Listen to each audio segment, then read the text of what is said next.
Welcome once again to the Talking Archive. I'm Josh Jacobs, and it's an honor to be speaking with radio personality Dave Mason. Thanks for being with us. My pleasure, Josh. Thank you. Thanks for including me. Well, tell us about your background and how you got into the theater of the mind, as Stan Freberg called it. Yeah, well, you wouldn't believe it. I think about this probably every day. When I was young, we moved to the suburbs. My mom had remarried, and her new husband said, yeah, I bought this house in the suburbs, and when you looked out the back window of the house, you could see flashing lights from radio towers. And I'm thinking, well, this is very interesting. What is this all about? And this I'd have been maybe 9, 10 years old. So coming to find out, we had 4 radio station transmitter sites within 2 miles of the house. And one day, 1960 was the year, a buddy of mine and I were floating around one summer afternoon, not having anything to do. He said, let's go to the radio station. I said, we're not going to get into the radio station. He said, oh, yeah, watch me. So we rode to one station, which happened to be the big top 40 station in town. It was WBBF. And we walked in the back door. And the door was wide open. And there were people in there laughing and playing records and smiling and voices I'd heard on the radio. I finally got to see what some of the people looked like. And I thought, well, this is kind of cool. And that's when it hit me the first time. And as I was just reading something the other day from someone who said, that was the moment I walked into a dream. And basically, that's really how it all began. I befriended one of the board operators at the time. Come to find out that when he was a youngster, he visited my uncle at another Rochester radio station. So, we immediately hit it off because we both had the same interest. He was older than me, but I was a kid at the time. And I really wanted to learn all I could. And for the next 2-3 years, I would be at the radio station every weekend. There was another station in town that actually was closer to the house, but my buddy and I decided, well, since we were successful at BBF, we would try this other station. Mm-hmm. And we got in the door, went upstairs, and met the guys who were on the air, and found out that station was hiring people off the street. The owner was, he's relatively thrifty. Mm-hmm.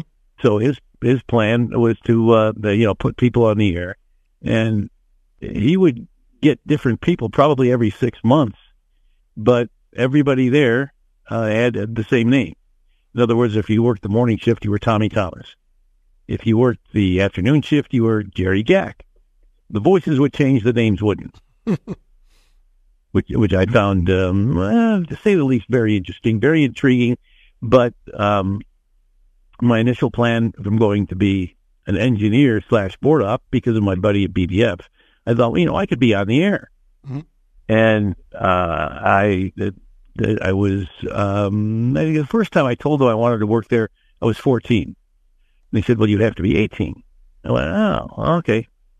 The blizzard of 1966 in Rochester was fierce. We had probably 30 some odd inches of snow, and people were snowed in. Well, one of the guys was snowed in at this radio station. And after that, he was stuck there for 4 days. And he said, I'm not going to do this anymore. So he put in his notice. Well, I had some friends in high school who knew this guy, and they said, Hank is giving up his weekend job at WSAY. And I went, oh. I was just about to turn 18. I went and visited the station. I said, I want to work here.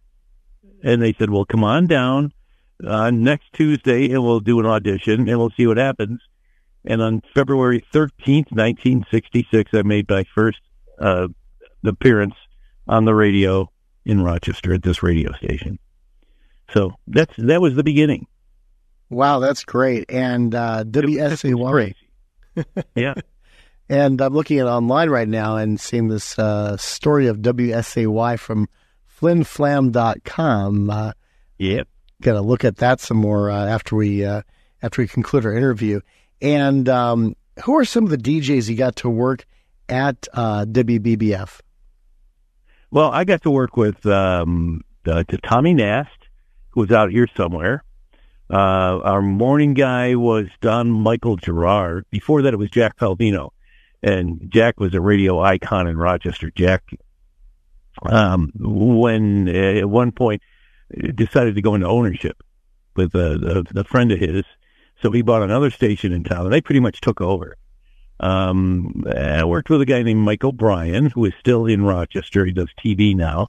Mm-hmm. And I worked with a guy named Paul Barsky. And Barsky went on to fame and fortune in Philadelphia, which was kind of interesting because about the same time that I was leaving BBF, Paul was leaving to go to work with Rick Sklar, who had been the program director at WABC. Oh, yeah. Rick was about to start a national satellite network. And they had hired Paul and a bunch of other notables. That network never got off the ground. So Paul never found his calling. He never got that big-time job. Mm. But he's done great in Philadelphia. And, people there loved him. And I also worked with the guy after I worked at SAY for 18 months. Went to Hornell, New York. They worked for a station that was a daytimer, and the town was very small. Went to Binghamton, New York, worked there for 3 months, and got drafted. So 3 years in the Army, I came back to work again in Binghamton. But before I left for the Army, I got to work with a new program director. His name was Dick Sargent. And he would sit around at night listening to CKLW. We'd say, Sarge, what's the deal with CK? He said, I love the format. I love the radio station.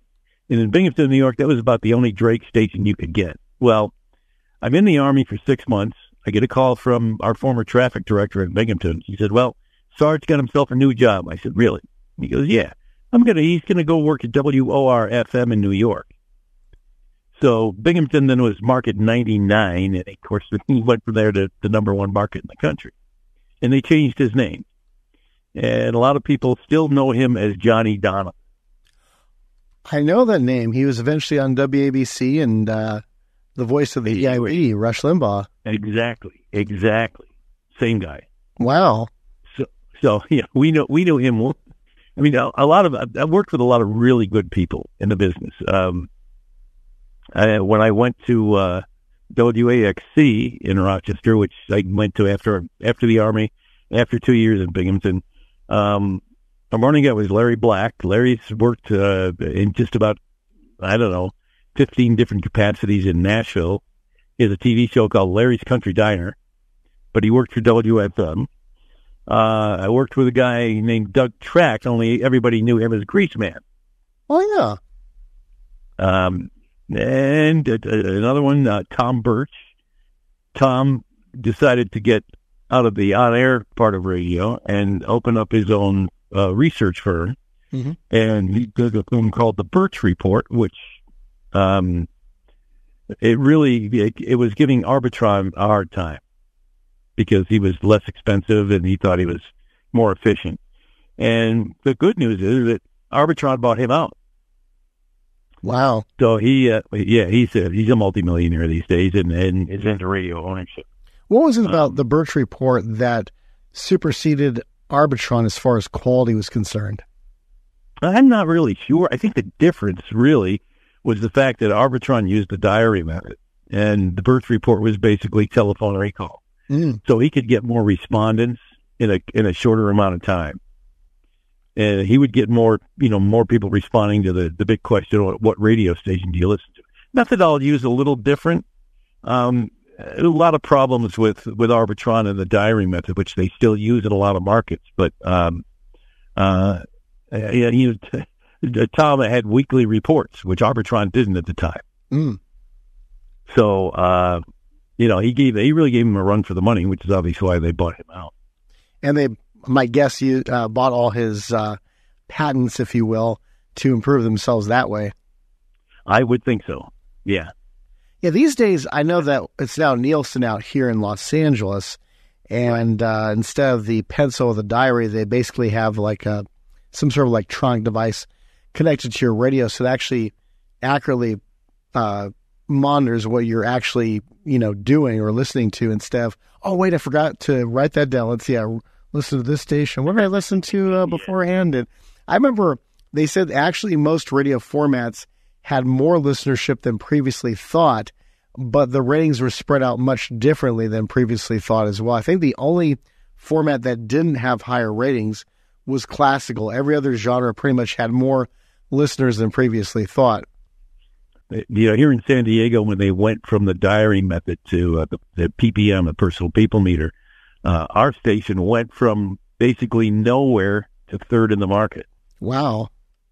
Because people were listening. And a lot of, there's so many different things behind what makes a radio station successful. A lot of it's marketing.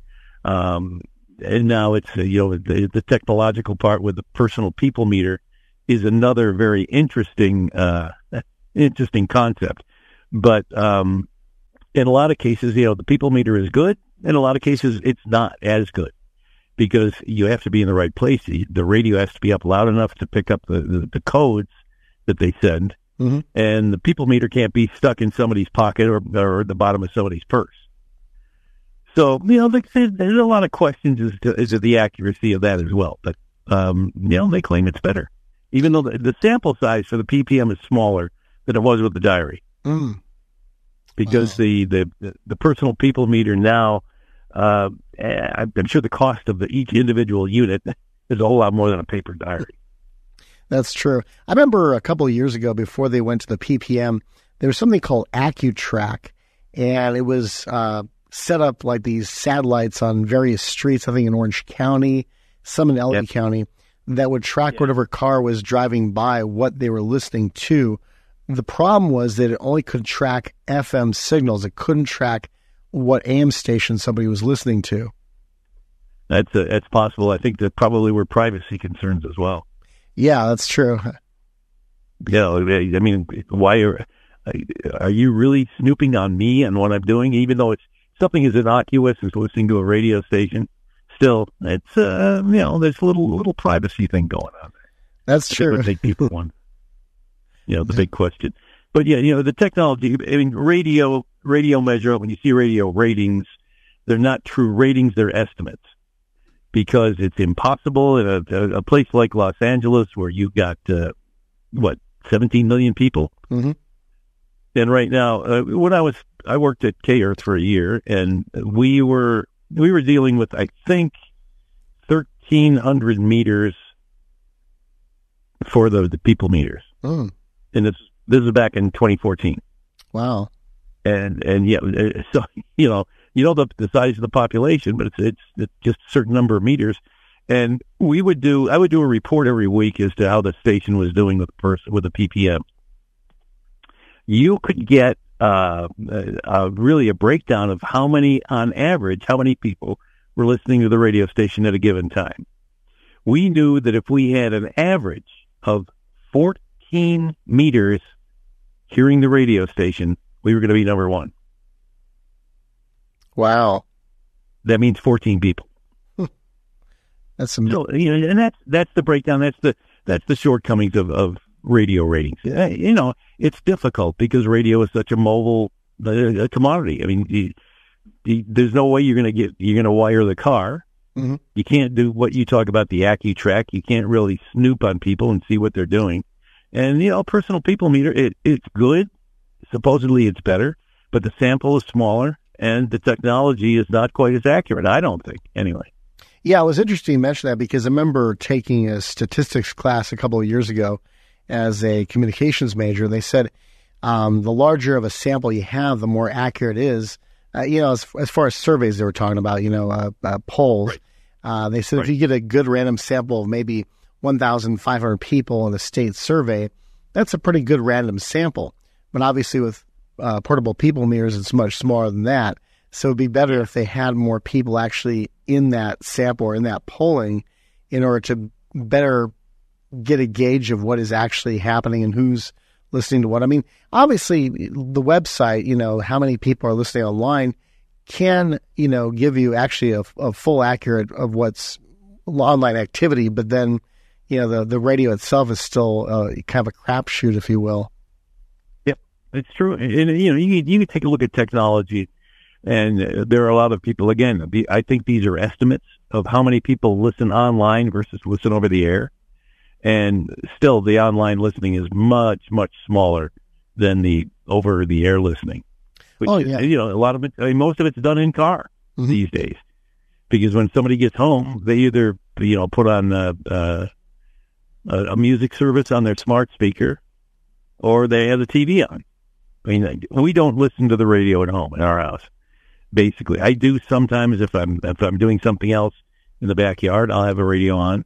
But for the most part, the TV is on, and you can get music services on television. Oh yeah, you can get Spotify, you can get YouTube, you can get Apple Music. I mean, my son, who is 32, has his Apple Music subscription. That's what he listens to. It's what he puts in the car. I don't know that he's ever listened to the radio in his car. I remember about 20 years ago reading a article from Dave Van Dyke, who owned Bridge Radio Ratings Service.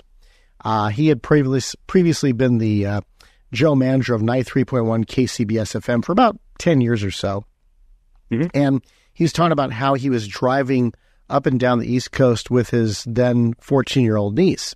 And they were listening to the radio, and she said, "Uncle Dave, I don't like this song. Can we skip it?" He said, "Oh my goodness." It drew this epiphany to him. I was like, "Oh my goodness." Yeah.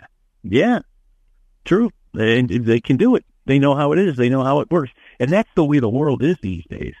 So, it's incumbent more and more on radio itself to provide an entertaining service. It's got to be as good, if not better, than the free plays. Oh, yeah. And if you pay $10 a month for Apple Music, you don't get commercials.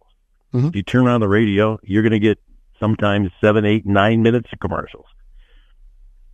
Well, it was interesting you mentioned that because I was talking with world famous Tom Murphy a couple of years ago. I mean, I've been friends with him for about 30 years now, but he said to me back in the 1970s, music radio was about the entertainer, it was about the DJ, because he says a lot of the 70s music was crap. Yeah. And he's right. He's totally right. Same with the 60s, same with the same with the 90s. And, once you get into the 21st century, it's even worse. But the other thing is you can discover an infinite number of musical genres now. I mean, there's so many different things that you can get. Whether it's world music, whether it's reggae, whether it's hip hop or it's rap, they started drawing the line between that hip hop and rap, then the musical world is really rapidly changing, expanding, and fragmenting. And I think, the same problem happens with TV, where we used to have 5, 6, 7 TV stations. Now you've got 5, 6, 700. We're talking with radio personality Dave Mason, and next time we discuss more about local broadcasting and how we're not really in the broadcasting era anymore. We'll find out what we're in next time.